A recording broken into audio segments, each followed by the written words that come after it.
Hi there, friends. I'll come in here with a quick note to let you know that the first global Product Owner Summit organized by the Scrum Master Toolbox podcast is coming soon. To know more, check out the bit.ly/Product Owner 2023. That's bit.ly/Product Owner 2023. That's all one word, all lowercase. And stick around to the end of the episode to know more. But for now, on to the show. Hello, everybody. Welcome to one more week of the Scrum Master Toolbox podcast. And this week, joining us from Kent in the UK is Meena Venkataraman. Hey, Meena, welcome to the show. Hey, lovely to be here. Thanks for having me. Absolutely. So Meena is an Agile and Lean coach who helps organizations and teams transition to Agile ways of working. She's very passionate about the neuroscience behind team dynamics and is interested in organizational design and the application of Agile principles across different business domains. Meena enjoys also speaking at conferences and is an avid learner. And I don't know if this is the first, but you also enjoy now speaking at podcasts, right, Meena? Yeah, this is my first podcast. So yeah, very exciting. Absolutely. So Meena, tell us a little bit more about yourself and how did you end up becoming a Scrum Master? That's quite a story. So, I started my career as an engineer back in 2003, and I joined a company straight out of college, straight out of university. And I was an engineer for quite a while. So the company I was with was doing waterfall, but they didn't pretend otherwise, right? It was very well thought out. They were moving towards smaller projects. And then I moved to the UK in 2009, and that was when I was introduced to the world of Agile. And it's quite a shock to me because I moved from relatively good waterfall to a company that was sort of going through a transition. So I moved to what was, in my experience, bad Agile, and it was a shock to the system. Now, why I mention that is that that really had an impact on me. So I take that experience when I coach teams. Like what happens when a new process is introduced? How does it impact the people? How does it impact the teams? What do they really think of it? They're the stakeholders, right? Like the teams are the stakeholders. So how do they think about all of these things? So that was how I got introduced to Agile, and I was a developer on quite a few Agile teams. My experience improved. And then there was this new role I accepted where they said they were doing Agile, but when I joined, they were pretty much just doing stand-ups. And I said, hey, we can do a little more than this. And so they said, why don't you show us how? And so that was how I moved into the world of becoming a Scrum Master and later meandered my way into becoming an Agile coach. So very accidental Scrum Master, but really enjoyed it, stayed put.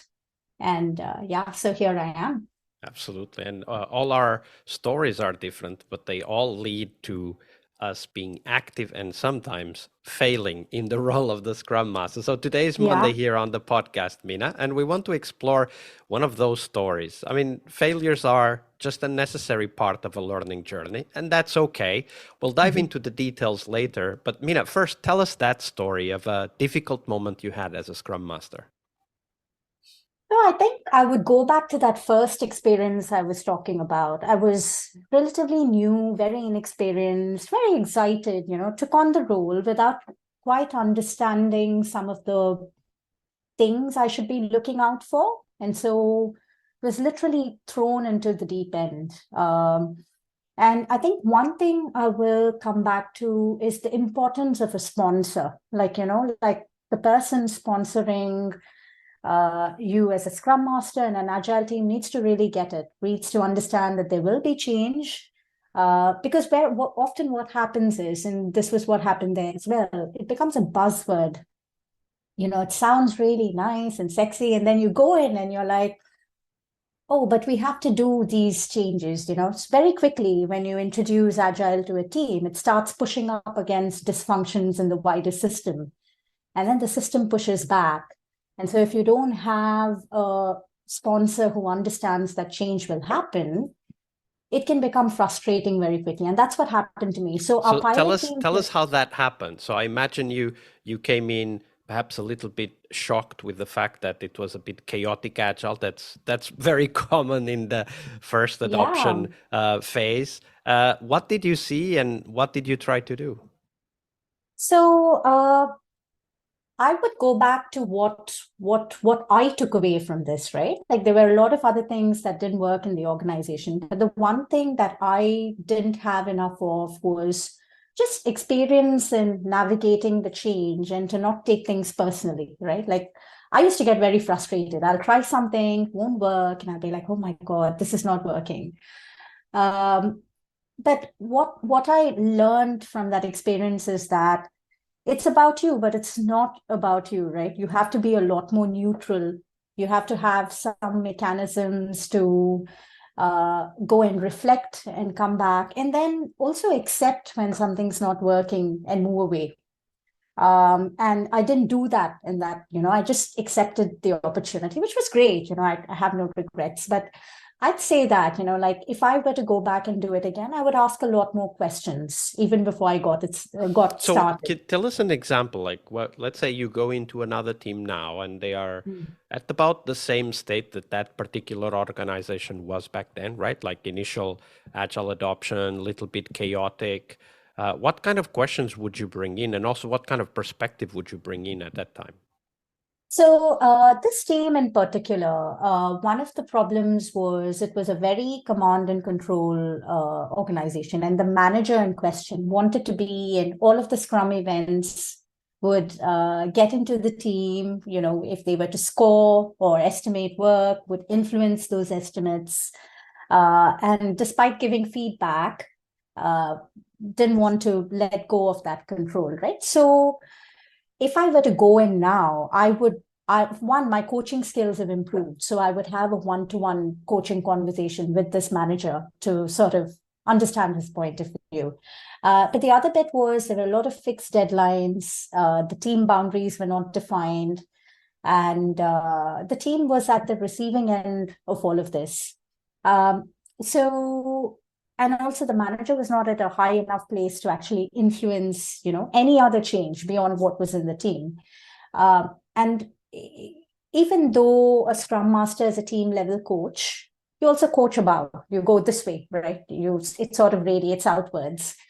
uh, so I think I would definitely, like these days when I interview for roles, I ask to meet people across the board, and I just test what the conversations are like. Sometimes you learn a lot from just the language people use, from their mental models. It's very revealing, right? And then I just see if I can work with this organization before I accept a role. So yeah, Yeah. I think So that's important. obviously we need to filter because our expectations are as important as the employer Correct. or contracting organization's expectations.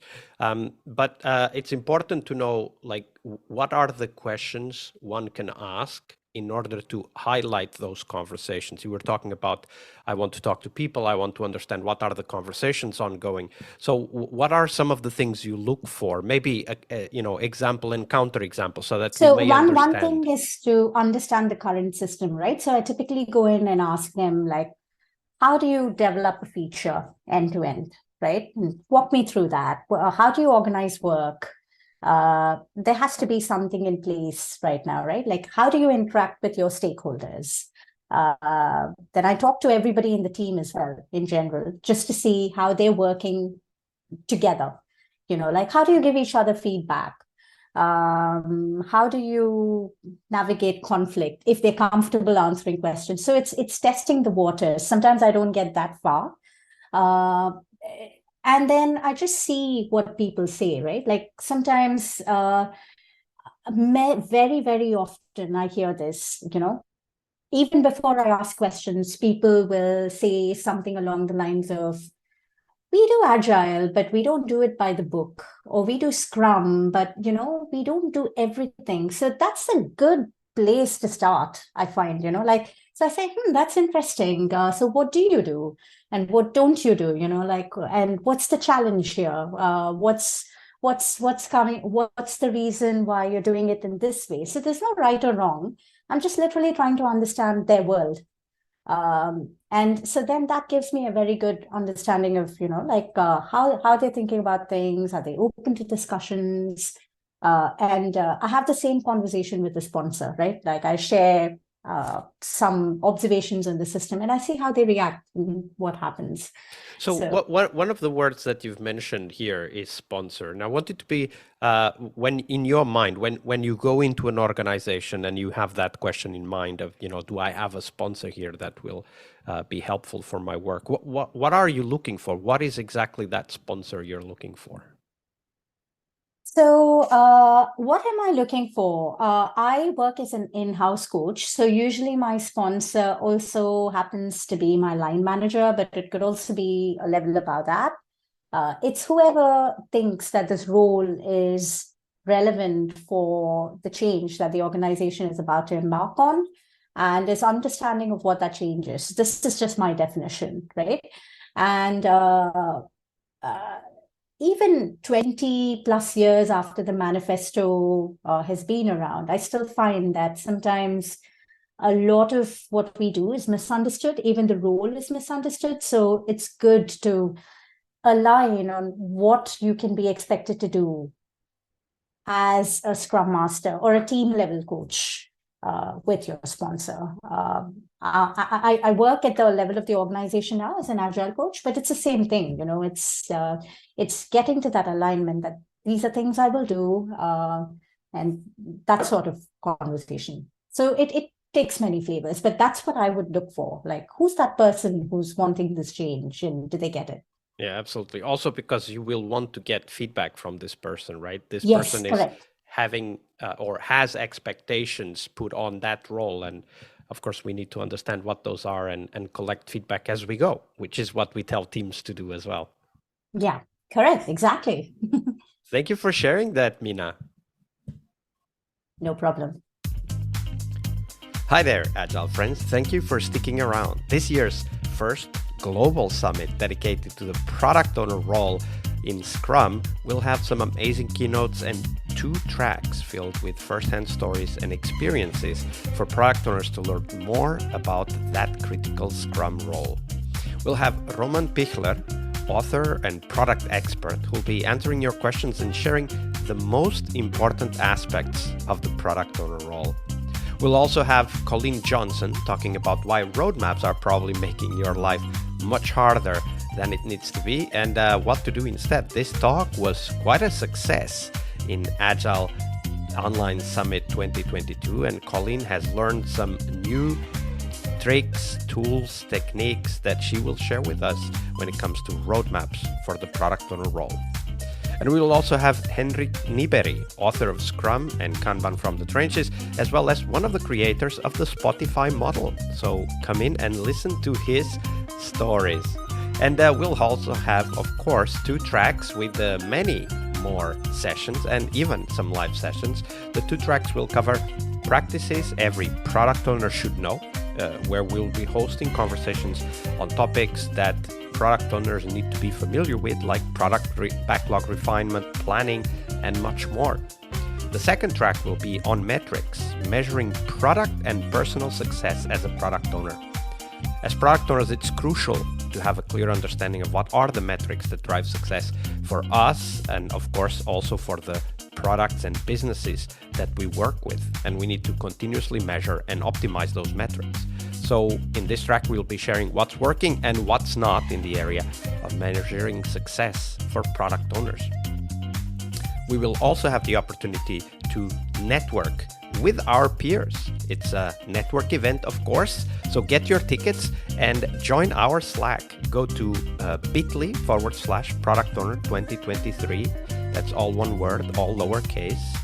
As always, we will have free tickets and VIP tickets, which will give you long-term access to the content of this summit.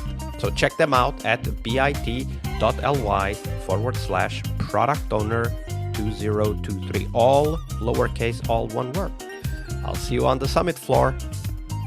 Monday is about what we learn from our obstacles and our failures. But tomorrow is Team Tuesday here on the Scrum Master Toolbox podcast. We explore teams and their journeys, the habits they develop that threaten their performance, how each of our guests helped their teams evolve, and the one key lesson they learned from that experience.